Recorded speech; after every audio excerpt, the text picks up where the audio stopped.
When adding cross braces to a structure to keep it from racking, the most important lashing is the diagonal lashing. It gets its name from the fact the wrapping turns cross the poles diagonally. The diagonal lashing is used when there is need to close a gap between two poles where they cross each other but do not touch. It's most frequently applied when making a trestle.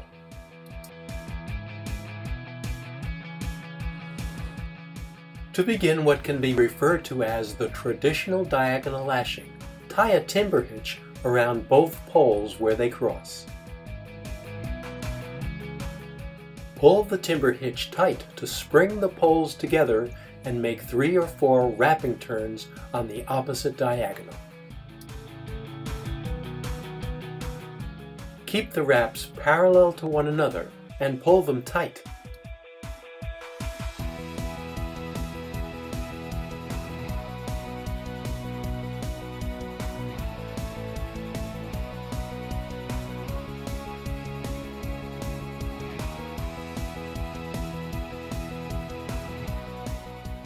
Tie the second set of wrapping turns on the same diagonal where you tied the timber hitch, pulling them tight across the first set of wrapping turns, again keeping them parallel and making sure they don't overlap one another.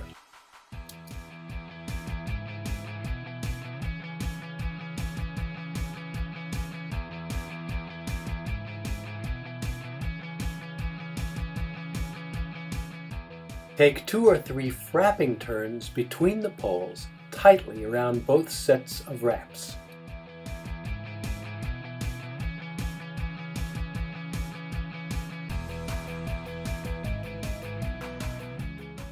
Complete the lashing with a clove hitch around one of the poles. Work the first half hitch tight against the lashing and the second half hitch tight against the first.